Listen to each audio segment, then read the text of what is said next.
17 जुलाई 1996 की शाम न्यूयॉर्क के JFK एयरपोर्ट से एक बोइंग 747 पेरिस के लिए उतरा। सब कुछ बिल्कुल नॉर्मल था। फिर अचानक अटलांटिक ओशन के ऊपर आसमान में एक तेज चमक दिखाई दी। साथ ही सिर्फ चंद सेकंड्स के अंदर ये 747 हवा में ही टुकड़ों में टूट गया। नीचे समंदर में गिरते हुए इस एयरक्राफ्ट ने 230 लोगों की जान ली। लेकिन सवाल ये था, क्या ये बॉम्ब था, मिसाइल अटैक था, या एयरक्राफ्ट के अंदर कोई ऐसी चीज थी जिसका किसी को अंदाजा ही नहीं था।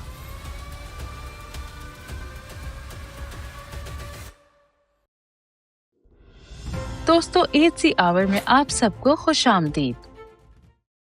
17 जुलाई 1996 की शाम थी। न्यूयॉर्क के John F Kennedy international airport पर ट्रांस वर्ल्ड एयरलाइंस की एक इंटरनेशनल फ्लाइट डिपार्चर के लिए तैयार खड़ी थी। ये फ्लाइट थी TWA फ्लाइट 800 जो न्यूयॉर्क से पेरिस जा रही थी। एयरक्राफ्ट था बोइंग 747-100 जो उस वक्त दुनिया के सबसे ज्यादा यूज होने वाले लॉन्ग हॉल पैसेंजर एयरक्राफ्ट में से एक माना जाता था। इस फ्लाइट में 230 लोग मौजूद थे, जिनमें 212 पैसेंजर्स और 18 क्रू मेंबर्स शामिल थे। कॉकपिट में एक्सपीरियंस क्रू था। Captain Rolf Kevorkian, first officer Richard Campbell और flight engineer Dominique Sacco aircraft operate कर रहे थे। एयरक्राफ्ट ने 8:19 पर रनवे से टेक ऑफ किया। इनिशियल क्लाइंब बिल्कुल नॉर्मल था, वेदर क्लियर था और aircraft standard departure route follow कर रहा था। कुछ मिनट्स बाद प्लेन अटलांटिक ओशन की तरफ नॉर्थ ईस्ट डायरेक्शन में क्लाइंब करता हुआ जा रहा था। टेक ऑफ के तकरीबन 12 मिनट बाद जब एयरक्राफ्ट लगभग 13,700 फीट की हाइट पर था, तब कुछ ऐसा हुआ जिसने पूरी फ्लाइट को चंद सेकंड्स में खत्म कर दिया। अचानक एयरक्राफ्ट के सेंटर फ्यूल टैंक के अंदर एक जोरदार धमाका हुआ। इस धमाके ने एयरक्राफ्ट के फॉरवर्ड फ्यूजलेज को इंस्टेंटली डिस्ट्रॉय कर दिया। कॉकपिट और नोज सेक्शन एयरक्राफ्ट से अलग हो गए। जमीन पर मौजूद लोगों ने एक बहुत ही तेज रोशनी देखी और फिर एयरक्राफ्ट को हवा में टुकड़े होते हुए देखा। एयरक्राफ्ट के बाकी हिस्से कुछ सेकंड्स तक इनर्शिया की वजह से आगे मूव करते रहे, लेकिन फिर बोइंग 747 अटलांटिक ओशन में क्रैश हो गया। इस एक्सीडेंट में तमाम 230 लोग जान से चले गए। इस एक्सीडेंट की इन्वेस्टिगेशन यूनाइटेड स्टेट्स की नेशनल ट्रांसपोर्टेशन सेफ्टी बोर्ड ने कंडक्ट की। ये उस वक्त तक की सबसे कॉम्प्लेक्स एविएशन इन्वेस्टिगेशंस में से एक थी। क्रैश अटलांटिक ओशन के पानी में हुआ था, इसलिए रिकवरी ऑपरेशंस बहुत मुश्किल थे। यूएस नेवी और कोस्ट गार्ड ने मलबा इकट्ठा करने में और रिकवरी करने में मदद की।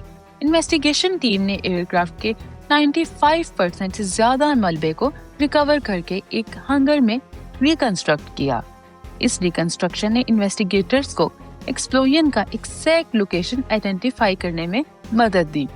सबसे पहले इन्वेस्टिगेटर्स ने ये चेक किया कि कहीं एयरक्राफ्ट को बॉम्ब या मिसाइल ने तो हिट नहीं किया, क्योंकि कुछ आई विटनेसेस रिपोर्ट्स में आसमान में फ्लैश और लाइट ट्रेल देखे जाने का जिक्र कर रहे थे। लेकिन फोरेंसिक टेस्टिंग के बाद इन्वेस्टिगेटर्स को किसी बॉम्ब या मिसाइल डैमेज का कोई सबूत नहीं मिला। इन्वेस्टिगेशन से पता चला कि धमाका एयरक्राफ्ट के सेंटर विंग फ्यूल टैंक के अंदर हुआ था। बोइंग 747 में ये फ्यूल टैंक एयरक्राफ्ट के विंग्स के बीच फ्यूजलेज के अंदर होता है। एक्सीडेंट के वक्त इस टैंक में ज्यादा फ्यूल नहीं था, लेकिन उसमें फ्यूल वेपर्स मौजूद थे। फ्यूल वेपर्स एक्सट्रीमली फ्लेमेबल होते हैं अगर उन्हें इग्निशन सोर्स मिल जाए। NTSB इन्वेस्टिगेशन के मुताबिक इग्निशन की वजह इलेक्ट्रिकल वायरिंग फॉल्ट था। एयरक्राफ्ट की फ्यूल क्वांटिटी इंडिकेशन सिस्टम की वायरिंग सेंटर फ्यूल टैंक के करीब से गुजर रही थी। इन्वेस्टिगेटर्स का कंक्लूजन था कि ये किसी इलेक्ट्रिकल शॉर्ट सर्किट ने टैंक के अंदर स्पार्क क्रिएट किया और स्पार्क ने फ्यूल वेपर को इग्नाइट कर दिया, जिससे फ्यूल टैंक एक्सप्लोजन हुआ। ये धमाका इतना पावरफुल था कि एयरक्राफ्ट का नोज सेक्शन फौरी तौर पर अलग हो गया। एक्सीडेंट के बाद सबसे ज्यादा कंफ्यूजन आई विटनेसेस रिपोर्ट्स की वजह से हुई। कई लोगों ने कहा कि उन्होंने आसमान में एक लाइट स्ट्रिक देखी जो जहाज की तरफ जा रही थी। اس لیے شروع میں کچھ لوگوں نے اس واقعے کو میزائل اٹیک بھی کہا، لیکن انویسٹیگیشن نے بتایا کہ جب جہاز کا نوز سیکشن الگ ہوا تو باقی ایئر کرافٹ انرشیا کی وجہ سے کچھ سیکنڈز تک اوپر ٹریجیکٹری میں موو کرتا رہا۔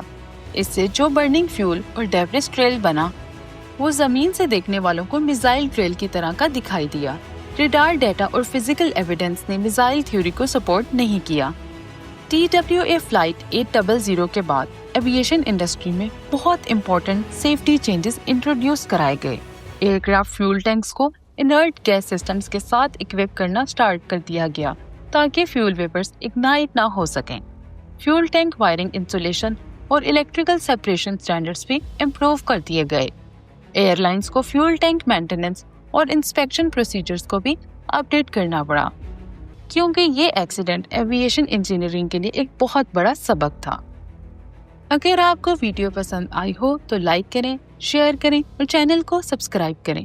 اگلی ویڈیو تک کے لیے اللہ حافظ۔